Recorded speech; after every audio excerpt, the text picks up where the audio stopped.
السلام علیکم ورحمۃ اللہ وبرکاتہ۔ الحمد للہ وحدہ والصلاة والسلام علی من لا نبی بعدہ، اما بعد۔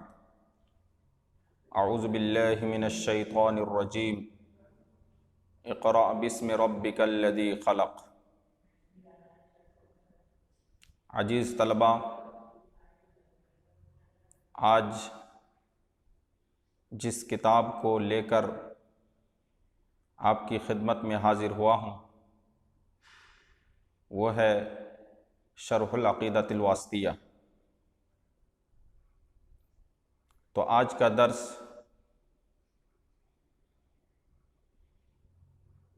تیسرا درس ہے۔ تو ہم لوگ یہاں تک پہنچے تھے کہ بسم اللہ الرحمن الرحیم کے اندر جو باحرف جر ہے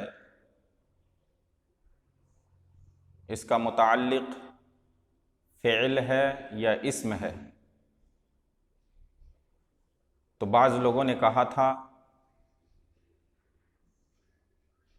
کہ متعلق فعل ہے، اور بعض نے کہا تھا اسم ہے۔ تو صاحب کتاب نے باقاعدہ دلیل کے ساتھ اس بات کو واضح کیا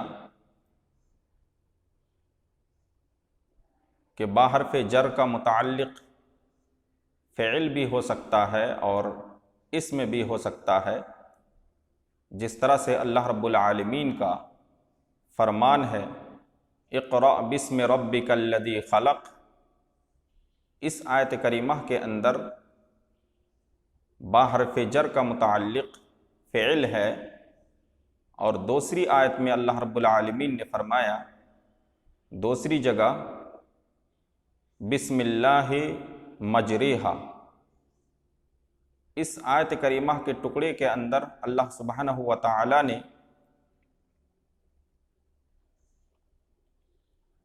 جس مقصد کو واضح کیا کہ اے نوح، تم اس کشتی کو اللہ رب العالمین کے حکم سے چلاؤ، اور یہ کشتی اللہ کے حکم سے رکے گی، اور اللہ رب العالمین ہی کے حکم سے یہ کشتی چلے گی۔ تو اس آیت کریمہ کے اندر با حرف جر کا متعلق اسم ہے۔ کہنے کا مطلب یہ ہے کہ با حرف جر یعنی بسم کے اندر جو با ہے اس کا متعلق دونوں ہو سکتا ہے، فعل بھی اور اسم بھی۔ اب ایک سوال یہ پیدا ہوتا ہے کہ با حرف جر کے متعلق کو مقدم مانا جائے یا مؤخر مانا جائے۔ تو صاحب کتاب نے لکھا ہے سب سے بہتر طریقہ یہ ہے کہ با حرف جر کے متعلق کو مؤخر تسلیم کیا جائے، اس لیے کہ اللہ رب العالمین کا نام زیادہ حق رکھتا ہے کہ اسے تقدیم کیا جائے، پہلے لایا جائے۔ اور دوسری بات یہ ہے کہ جار مجرور کی تقدیم کی صورت میں اللہ رب العالمین کے نام کو اختصاص حاصل ہوگا، اور اس سے یہ پتہ چلے گا کہ صرف اور صرف اللہ رب العالمین کے نام سے ہی برکت حاصل کی جا رہی ہے۔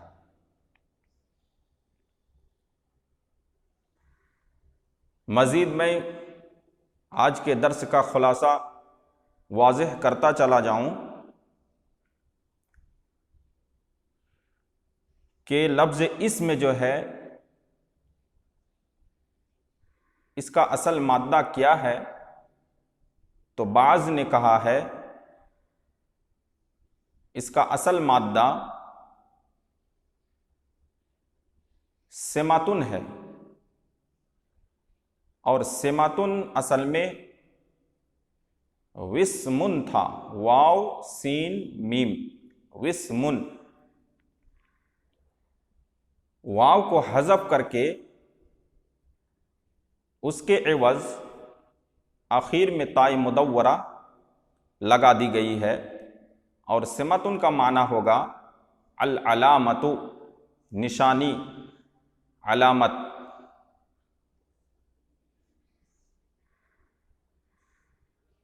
اور بعض نے کہا ہے کہ اسمن جو ہے سمون سے نکلا ہے، سین میم واو، سمون،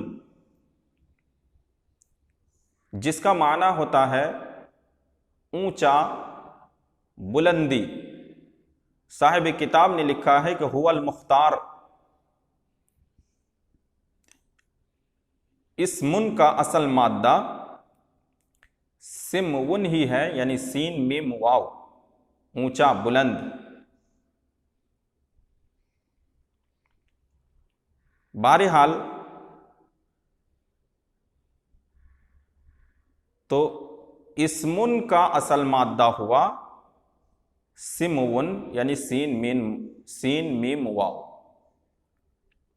اسی سے نکلا ہے اسم، اور اسی سے کہا جاتا ہے آسمان، یعنی آسمان بہت زیادہ اونچائی پہ ہے، بلند و بالا ہے، اس لیے آسمان کہا جاتا ہے۔ اب ایک دوسری بات یہ سمجھنی ہے کہ لفظ اسم الگ شے ہے، اور لفظ مسمى یعنی جس کا نام رکھا گیا ہے وہ الگ شے ہے، اور ایک ہوتا ہے نام رکھنے والا مسمی، وہ الگ چیز ہے۔ یعنی گویا کہ اس کے اندر تین چیزیں ہیں، نمبر ایک نام، نمبر دو مسمى اسم مفعول یعنی جس کا نام رکھا گیا ہے، اور نمبر تین مسمی نام رکھنے والا۔ تو تینوں الگ الگ چیزیں ہیں۔ یہ ہوا آج کے سبق کا خلاصہ۔ صاحب کتاب لکھتے ہیں وَيَحْسُنُ جَعَلَ الْمُقَدَّرَ مُتَأَخِّرًا، بہتر طریقہ یہ ہے کہ بحرف جر کے متعلق کو مؤخر تسلیم کیا جائے، لِأَنَّ الْإِسْمَ أَحَقُّ بِالتَّقْدِيمِ، اس لیے کہ اسم تقدیم کا زیادہ حق رکھتا ہے، وَلِأَنَّ تَقْدِيمَ الْجَارِ وَالْمَجْرُورِ يُفِيدُ اختصاص الاسم الکریم، اور جار مجرور کی تقدیم کی صورت میں اللہ سبحانہ و تعالیٰ کے نام کو اختصاص حاصل ہوتا ہے، بِكَوْنِهِ مُتَبَرِّكًا بِهِ، اور اس بات کی دلیل ہوتی ہے کہ اللہ سبحانہ و تعالیٰ ہی کے نام سے برکت حاصل کی جا رہی ہے۔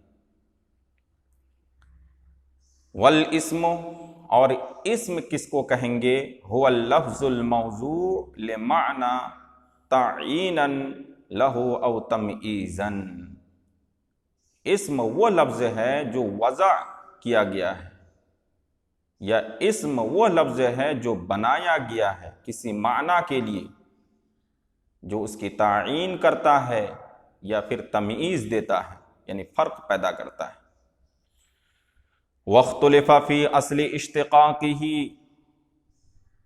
اسم کے اصل مادے کے بارے میں اختلاف کیا گیا ہے، فقیلا، تو کہا گیا، یعنی بعض لوگوں نے کہا انہو من السمۃ، سمہ پڑھیں گے اس کو، انہو من السمۃ، یہ سمتن سے ماخوذ ہے، یعنی اسم سمتن سے ماخوذ ہے، معنی یہ ہوگا العلامت۔ وقیل من السمو، اور یہ بھی کہا گیا ہے کہ یہ سمون سے ماخوذ ہے، بامعنی بلند۔ وہو المختار، اور صاحب کتاب نے کہا یہی پسندیدہ قول ہے، یعنی اسم جو ہے سمون سے نکلا ہے۔ وَحَمْزَتُهُ حمزۃ وصل، اور اسم کے اندر جو شروع میں حمزہ ہے اس حمزہ کا نام کیا ہے؟ حمزہ وصل۔ وَلَيْسَ الْإِسْمُ نَفْسُ الْمُسَمَّى، اور لفظ اسم بذات خود مسمى نہیں ہے، اور اسم بذات خود مسمى نہیں ہے، یعنی نام الگ ہے اور مسمى جس کا نام رکھا گیا ہے وہ الگ ہے۔ کما زعم بعضهم، جیسا کہ بعض لوگوں کا خیال ہے۔ فإن الاسم هو اللفظ الدال، کیوں؟ اس لیے کہ اسم وہ لفظ ہے جو دلالت کرنے والا ہے، اور مسمى وہ معنی ہے جس پر یہ نام دلالت کر رہا ہے۔ یعنی یوں سمجھو جیسا کہ علانہ یہ اسم ہے، علانہ یہ اسم ہے،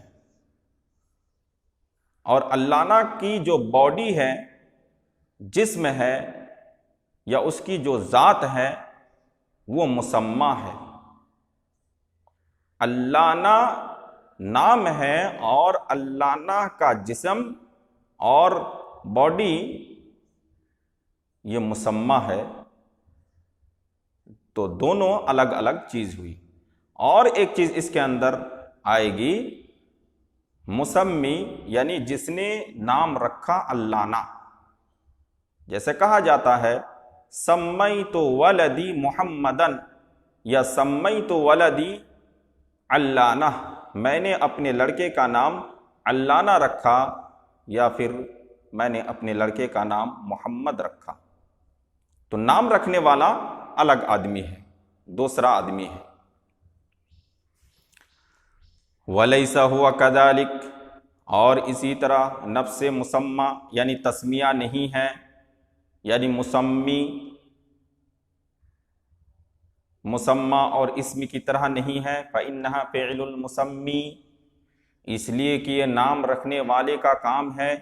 یقال، کہا جاتا ہے سمیت ولدی محمدن، میں نے اپنے لڑکے کا نام محمد رکھا۔ وقول بعضهم، اور بعض لوگوں کا قول ہے ان لفظ الاسم ہنا مقہم، یعنی بسم اللہ کے اندر جو اسم ہے،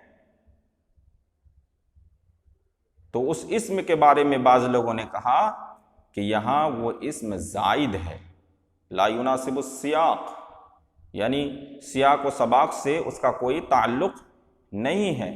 کیوں؟ لأن الاستعانة انما تكون باللہ عز وجل، اس لیے کہ مدد جو حاصل کی جا رہی ہے صرف اور صرف اللہ رب العالمین سے، لا بسمہ، نہ کہ اللہ رب العالمین کے نام سے۔ یعنی اصل مدد جو حاصل کی جا رہی ہے اللہ رب العالمین کی ذات سے، نہ کہ اس کے اسم سے۔ تو صاحب کتاب نے اس کی بھرپور تردید کی ہے اور اس بات کی تنکیر کی ہے کہ ایسی بات نہیں ہے، بلکہ اللہ رب العالمین کے نام سے بھی مدد حاصل کی جاتی ہے۔ لیس بشیء، اس کا کوئی اعتبار نہیں، یہ بنیاد بات ہے، یہ تحقیق سے خالی بات ہے۔ لأن المراد، اس لیے کہ مقصد یہ ہے ذکر الاسم الکریم باللسان، اللہ سبحانہ و تعالی کے نام کو ذکر کرنا ہے باللسان، زبان کے ذریعے سے، کما فی قولہ، جیسا کہ اللہ رب العالمین کا قول ہے سبح اسم ربک الاعلی۔ تو اس جگہ اللہ رب العالمین نے نبی اکرم صلی اللہ علیہ وسلم کو نام کی تسبیح پڑھنے کے لیے کہا، سبح اسم ربک الاعلی، اے محمد صلی اللہ علیہ وسلم اپنے بلند و بالا رب کے نام کی تسبیح بیان کرو۔ یعنی اس کا مطلب یہ ہوگا اے سبح ناطقا باسم ربک متکلما بہ، رب العالمین کا نام لے کر کے اللہ سبحانہ و تعالی کی تسبیح بیان کرو۔ عزیز طلبہ، تو اس سے پتہ یہ چلا جس طرح سے اللہ رب العالمین کی ذات سے، اللہ رب العالمین کے اسماء حسنہ سے برکت حاصل کی جاتی ہے، اور رب العالمین کے اوصاف سے، رب العالمین کی صفات سے برکت حاصل کی جاتی ہے، اسی طرح سے اللہ رب العالمین کے اسماء و صفات، نام وغیرہ سے بھی برکت حاصل کی جاتی ہے۔ فالمراد التبرک بالابتداء بذکر اسمہ تعالی، تو بسم اللہ کے اندر جو لفظ اسم آیا ہے تو اس کا مقصد یہ ہے کہ شروع میں جو اس کا ذکر ہے، یا شروع میں جو اسم لایا گیا ہے، تاکہ اللہ سبحانہ و تعالی کے نام کو ذکر کر کے اس سے برکت حاصل کی جائے۔ واسم الجلالۃ، یعنی واسم الجلالہ جب کہیں گے یعنی اسم اللہ تعالی، اسم الجلالہ جب کہیں گے تو اس سے مطلب یہ ہوگا اسم اللہ تعالی، اللہ تعالیٰ کا نام، یعنی لفظ اللہ پر اب صاحب کتاب بحث کرنا چاہتے ہیں۔ قیل انہ اسم جامد، بعض لوگوں نے کہا کہ لفظ اللہ اسم جامد ہے، اور اسم جامد کا مطلب یہ ہوگا وہ کسی چیز سے نہیں نکلا اور اس سے کوئی چیز نہیں نکلی، غیر مشتق، وہ اسم جامد ہے، وہ غیر مشتق ہے، لأن الاشتقاق یستلزم مادۃ یشتق منہا، اس لیے کہ اشتقاق یعنی اگر وہ کسی چیز سے نکلتا، اس لیے کہ اشتقاق ایسے مادے کا متقاضی ہے جس سے اس کا اشتقاق ہو سکے۔ واسمہ تعالی قدیم، اور اللہ رب العالمین کا نام قدیم ہے، بہت زیادہ پرانا ہے۔ والقدیم لا مادۃ لہ، اور قدیم کا کوئی مادہ نہیں ہوتا ہے۔ یہ بعض لوگوں کا گمان ہے، خیال ہے۔ فہو کسائر الاعلام، تو اللہ ان تمام نام کی طرح ہے جو صرف نام ہی ہیں۔ فہو کسائر الاعلام المحضہ، تو وہ ان اعلام کی طرح ہے یا ان نشانی کی طرح ہے جو محض نام ہی ہے، التی لا تتضمن صفات تقوم بمسمیاتها،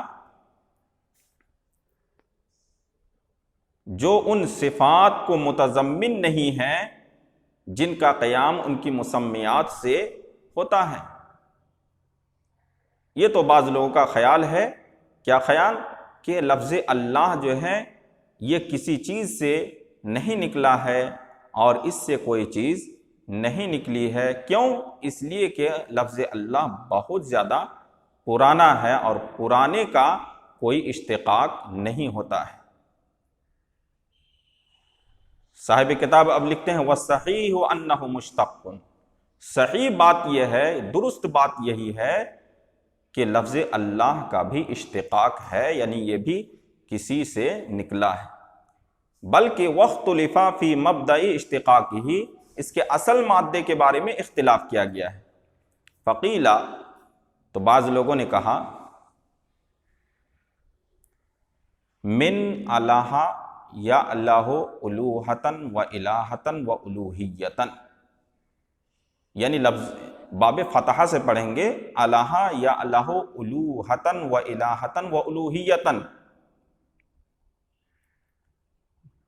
معنی ہوگا عبادہ یعبدو عبادتن، یعنی عبادت کرنا۔ اور بعض لوگوں نے کہا من الہ، باب سمیعہ سے پڑھیں گے بکسر اللام یا اللہ بفتحہا، یعنی لام کے فتح کے ساتھ الہن، تو گویا اس طرح پڑھیں گے الہ یا اللہ الہن، معنی ہوگا اذا تحیر، جب کوئی انسان پریشان ہو جائے۔ والصحیح الاول، صاحب کتاب نے لکھا ہے پہلا معنی زیادہ درست ہے۔ کیوں؟ اس لیے کہ باب فتحہ سے اگر ہم پڑھتے ہیں الہ یا الہ الوہتن و الہتن و الوہیتن، تو اس کا معنی ہوگا اللہ بامعنی معلوہ، اے معبود، یعنی جس کی عبادت کی جائے، جس کی پوجا پاٹ کی جائے۔ اسی سے حضرت عبداللہ ابن عباس رضی اللہ تعالی عنہما کا قول ہے، اللہ ذو الالوہیت والعبودیت علی خلقہ اجمعین، کہ اللہ رب العالمین کی عبودیت ثابت ہوتی ہے اور معبودیت ثابت ہوتی ہے علی خلقہ اجمعین، اس کے تمام مخلوقات پر۔ عزیز طلبہ، تو معلوم یہ ہوا کہ لفظ اللہ کا بھی اشتقاق ہے، اور سب سے بہتر طریقہ یہ ہوا کہ باب فتحہ سے اس کا تعلق ہے، یعنی الہ یا الہ الوہتن سے لفظ اللہ نکلا ہے، اور اللہ کا معنی ہوگا معبود، جس کی عبادت کی جائے۔ پھر آگے انشاءاللہ درس کو بڑھائیں گے، آج یہیں پر اکتفا کرتے ہیں۔ اللہ رب العالمین سے دعا ہے کہ اللہ تعالی ہمیں دونوں جہاں میں کامیابی عطا فرمائے، آمین۔ السلام علیکم ورحمۃ اللہ وبرکاتہ۔